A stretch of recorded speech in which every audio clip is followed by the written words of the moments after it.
Hello friends, இன்றைக்கி நம்ம சேனலில் ஒரு சூப்பரான ரெசிபி ரவா பனியாரம் எப்படி பண்ணலான்னு பார்க்கலாம்.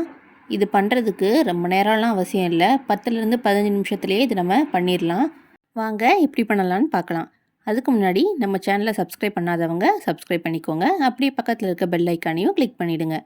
இந்த ரவா அப்பம் இல்லாட்டி பனியாரம் பண்ணுறதுக்கு 3 பொருள் இருந்தால் நம்ம ஈஸியாக பண்ணிடலாம். ரவை 1 கப்பு, மைதா 1½ கப்பு, சுகர் 1/2 கப்பு.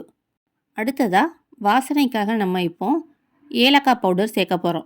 ஏலக்காவை மிக்ஸி ஜாரில் போட்டு இந்த மாதிரி பவுடர் பண்ணி எடுத்துக்கோங்க. இப்போ இது எல்லாத்தையும் சேர்த்து நல்லா மிக்ஸ் பண்ணி விட்டுக்கோங்க.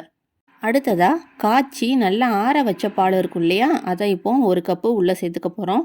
பால் இல்லாமல் நீங்கள் தண்ணி மட்டுமே சேர்த்துக்கலாம். ஆனால் பால் சேர்த்து செஞ்சிங்கன்னா உங்களுக்கு எக்ஸ்ட்ரா சாஃப்ட்னஸ் கிடைக்கும். அதுக்காக தான் பால் ஊற்றி இந்த மாதிரி பண்ணுறோம். பால் ஊற்றினோடனே இந்த மாதிரி ரவையெல்லாம் சேர்ந்து கட்டி ஆகிடும். உடனே நம்ம இப்போ அதுக்கு தேவையான அளவு தண்ணியும் ஊற்றிட்டு இந்த மாதிரி ஒரு கன்சிஸ்டன்சியில் நம்ம கரைச்சி எடுத்துக்கலாம். இப்போது இதை ஒரு 15லேருந்து 20 நிமிஷம் நல்லா ஊற வச்சுக்கலாம். நீங்கள் ஊற வச்சதுக்கப்புறம் ரவையெல்லாம் நல்லா ஊறி இந்த மாதிரி எக்ஸ்ட்ரா கட்டியாக ஆகிடும் மாவு.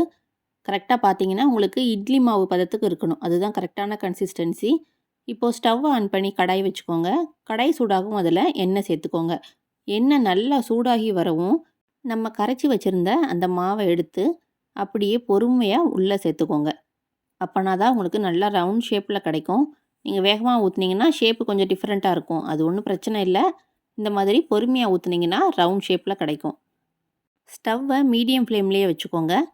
நல்லா இந்த மாதிரி கோல்டன் ப்ரௌன் கலரில் வர வரைக்கும் வறுத்து எடுத்துக்கோங்க. அவ்வளோதான், 2 பக்கமும் சூப்பராக வெந்துருச்சு.